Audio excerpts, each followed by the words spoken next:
Coach Ashu Cyprian Besong, it's been quite a while since we last spoke. You are part of Cameroon's setup at the moment. So, what is your current role within Cameroonian football? Greetings, Satish. Yeah, good to see you. Good to talk to you after quite a while. Yeah, at the beginning, was appointed as the assistant national team coach. We played 4 games, so I've been assisting the head coach. Yesterday, we had a new reshuffle because we had almost like 2 staffs. So the government, the presidency, they've changed my role a little bit. So I'll be acting also as the coach supervisor and analyst, which means I will be analyzing our performances, but it all depends on the head coach. If he needs me in training, okay, then I'll be on the field. If he needs me probably to be up and watch them and try to analyze our performances, I will do it. If he needs me to go and watch our opponents, I will do it. So it's like a double role now for me, so it's more challenging. There has been all sorts of confusion regarding the Cameroonian setup. What is the current state of play between the federation, the ministry, and the coaching staff? Yeah, that's what I was trying to say. Yesterday, they had a consensus and they tried to agree on certain things. So the ministry had to let some of his staff go, and also the federation, and they tried to bring in staff from the federation, and so I think they have agreed on everything, and so the climate is not good. Everything has calmed down, and we'll see where it goes.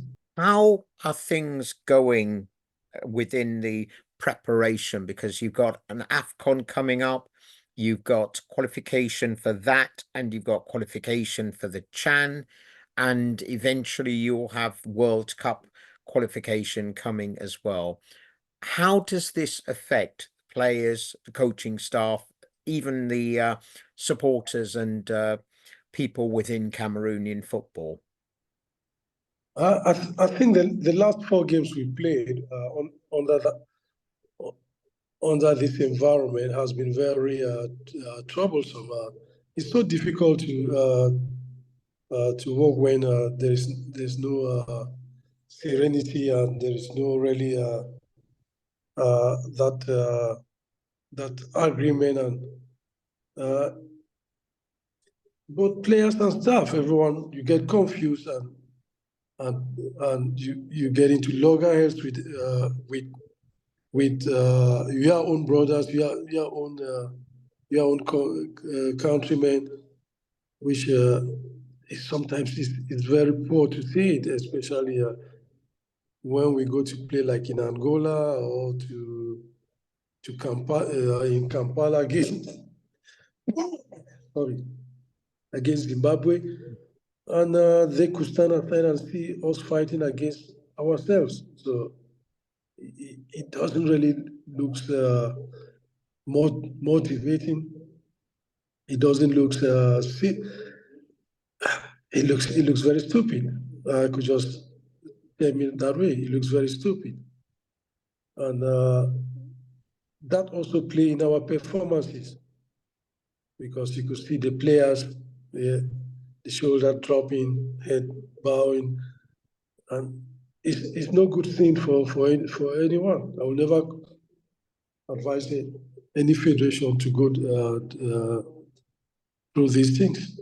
Talking about discord within the federation and coaching staff, the Senegalese AFCON winning coach qualified them for the World Cup as well. Aliou Cissé was reportedly sacked yesterday. How do you feel about, first of all, Cissé's achievement as a national coach, and secondly, what is going on within Senegalese football in that it has removed its most successful coach? I think first, Cissé has done a very tremendous good job.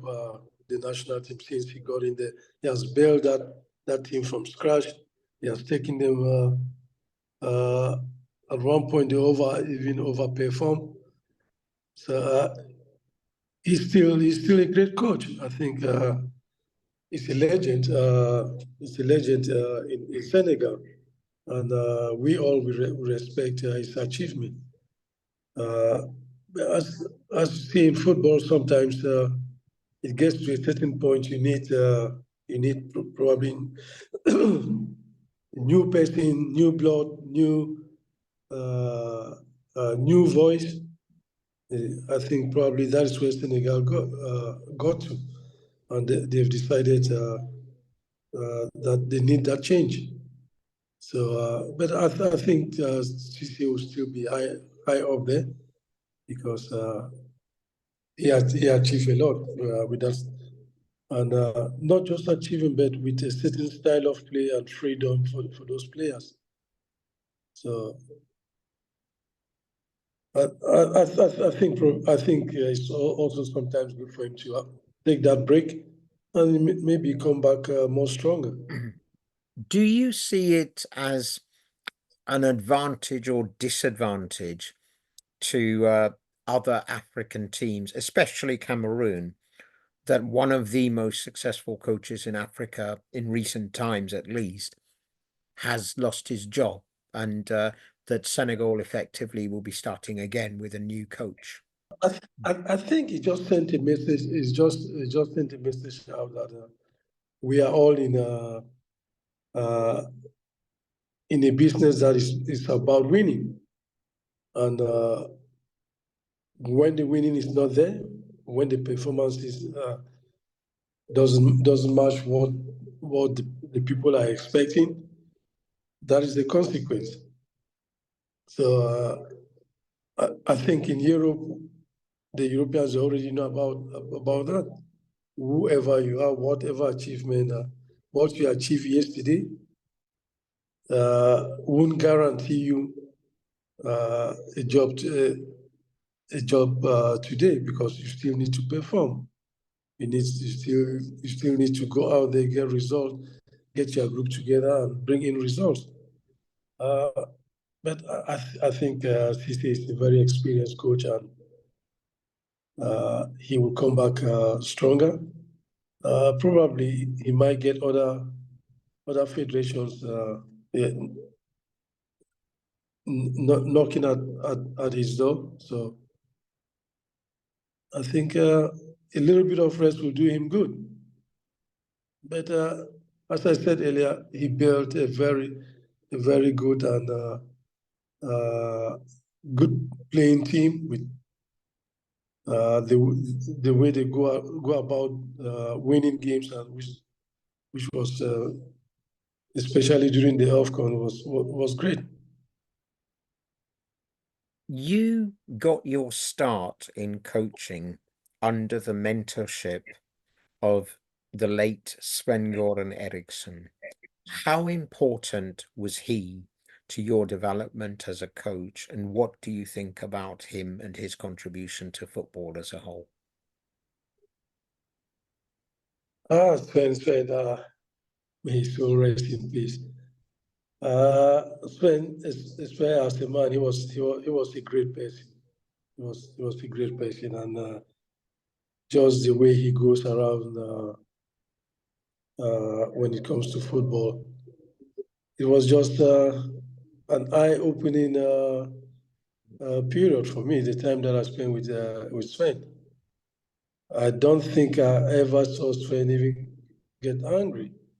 He was that type of a person that he's always cool at anything that comes towards him. So it really helps me in developing my, especially on how you treat people, how patient you should be with others, which is, when I look back, it was great to see.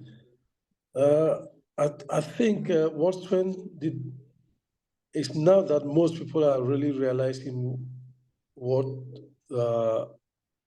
contributions Sven has really done in football. And if I look to the things that most federations are trying to put in or teach to coaches, those were things that Sven was doing years back, even while he was with England. Because especially at the elite, it's not just about how good the coach you are, it's how good you are with those that are under your care. How could you treat others? How could you make others feel valuable, which is great. And Sven had all that, which it was good to see. I think for me, it's some of my backbone in coaching and some of my backbone are I manage teams or clubs. I think it all comes out from Sven, which was good.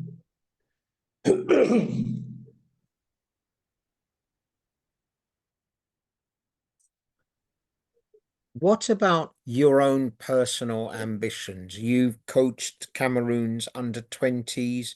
You've been involved in Cameroon's national setup. You coached South Sudan and been active in African football for quite a long time. What are your personal ambitions in coaching now?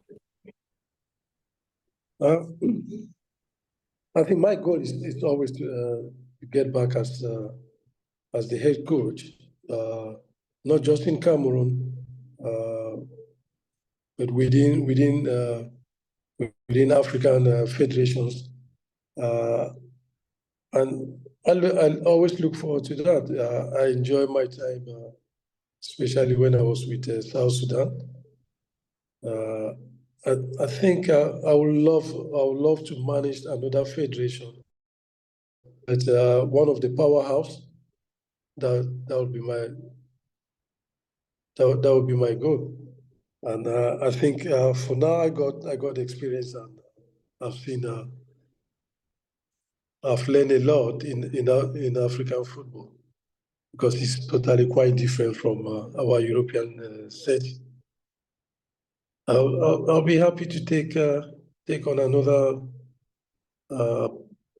say good African team, and to really be able to test myself against other big African nations. I don't know if you are aware of Howard Gale. He was the first black man to play for Liverpool and other clubs as well. And he has a love and passion for African football, that he wants to develop it within Africa. One of the things he wants to do is bring former black players who are now coaches from Europe to Africa to deal with coach education and help them develop African football and African coaches within Africa. Is that something you would support and encourage, or do you see other ways of doing it? Yeah, I think coaching education is always something very interesting, and especially to share the knowledge. yeah, you could organize those courses in Africa, but as I said, the African environment, like every environment, is totally different.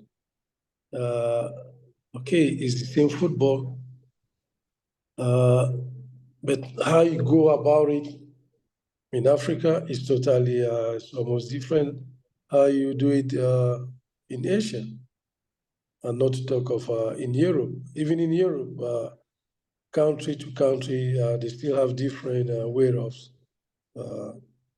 of doing things. So I think I always advise everyone is first is to try to find out, try to learn how are things being done in Africa. How do how do the African people respond to certain things? It's very, very essential.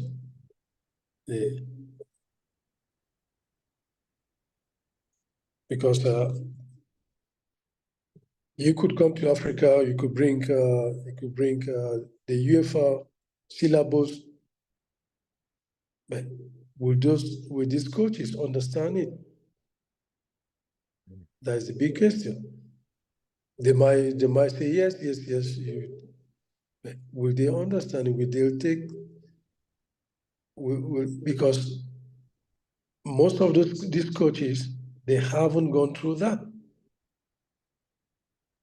But most of our coaches in Europe, they have gone through their youth coaching award, that award, before even getting into like the B license or the A license.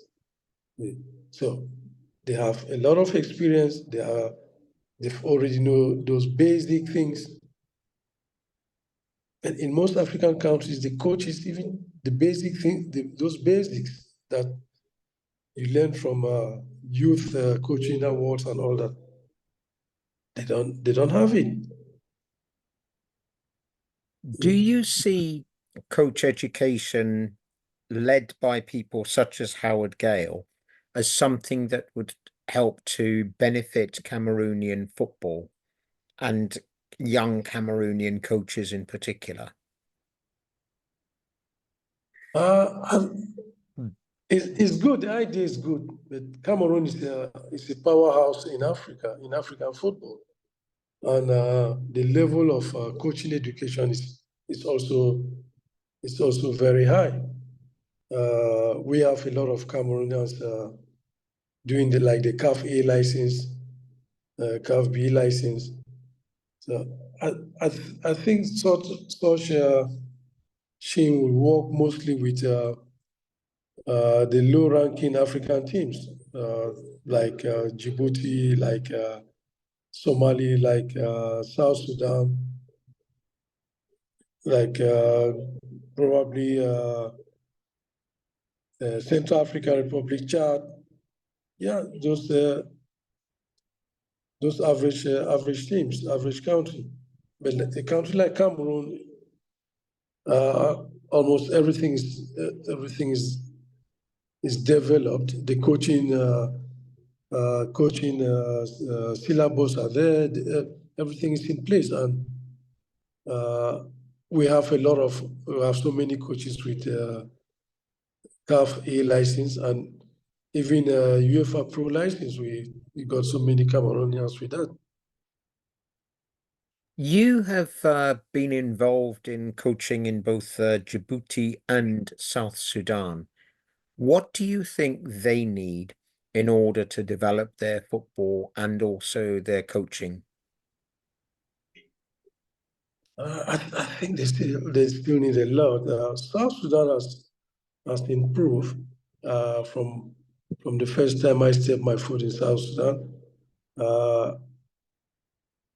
Like you said, coaching education is something you need always year in, year out to redevelop it, re-look into it, see what can be adjusted, what can be brought in, what can be taken out, always to help improve the coach. And I think country like Djibouti we really need such a team where because they are still lacking in coaching education. It's just recently that they have the first batch of UEFA A licensed coaches. So I think countries like that they need that support. South Sudan can also because it's still a lot has still to, especially in the regions. The coaches in the region they get very little access to coaching education. Cameroon, as you have said, is one of the powerhouses of African football, but it's been quite a long time since they have excelled on the African stage and the world stage. Is this current team capable of redressing that and going back to the success that you've had in the past? Yes, I recall the last success was 2017, the African Nations Cup in Gabon. I remember by then I was the under-20 national team coach. I think with this present squad that we have, if the environment is good, where we could work with some seriousness, with some honesty and some respect, I think we could be able to achieve that. We could be able to bring some of the glorious days back, especially in the African Cup of Nations. We got a good team. We got a good setup. We got good staff. They just depend that cohesion, that cohesiveness, that especially that team building. Because don't forget, these are two staff brought together. These two staff, they've been in loggerhead with each other. So there's a lot has to be, it won't just from day one just click like that. A lot has to be put aside to bring that, how could I say, that peaceful working environment. If we could create that, then I think we could be able to win some trophies. What about the World Cup? The world kind of discovered Cameroonian football to some extent in 1982, but even more so in 1990. How long before that Cameroonian tradition and ability is observed again on the world stage? Yes, that is. Just go back on my words. I think if we create that environment, that serenity now, I think we should be able to achieve great things. But until then, it will be difficult because first we need that peaceful environment to work. The players also they need that comfortable environment, that trust to be able to perform at this level. I think a lot has to be done. A lot has to be done. And same thing, if I could speak even to the minister or to the president, it wouldn't just go from day one like that because a lot of fighting has been going on. They coach with some of the staff from federation, they coach with the president of the federation. It will be difficult. A lot has to be done to create that serenity environment that both players and staff could perform to their best. What exactly do you think needs to be done to create the environment for success that you were talking about? I think the first thing is about that trust. Yeah, you need to create that trust where people will be able to come out and do things without thinking, oh, there's going to be an effect on what I'm going to do or what I'm going to say. So when we have that trust, and then we have that honesty and open-minded, where we could take in ideas from each other, where we could be able to sit down face to face and have a good conversation about the interests of the team. Until we could be able to create that environment, it will be very difficult. Okay, we could win the average teams, probably like Zimbabwe or Kenya, but you're talking of the African Nations Cup or the World Cup, where you're going to meet the big boys. So everyone has to be on the same page. The players, the staff, the federation. And from what I'm saying, we're still a little bit far from that. A lot has to be done for us to get there. People have to put their ego aside and put the interests of the team in front. Yeah. So for now, I'm just still I'm waiting. We're going on in camp probably on Sunday, and then I could be able to see if there are any changes. Is there anything else you'd like to add? I think only just Cameroon is a great football nation, and is blessed with a lot of young talented players, and it's our job now. It's our responsibility to be able to put these young players together and create a team that could go out there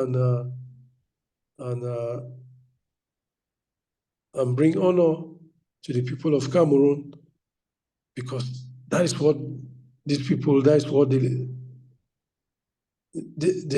day in, day out behind their team. And when the team is performing, the whole country is in a different mood.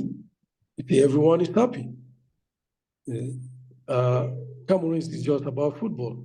It's what people, if you go on every TV station, if you go in every pub, the only thing that people discuss is about their national team.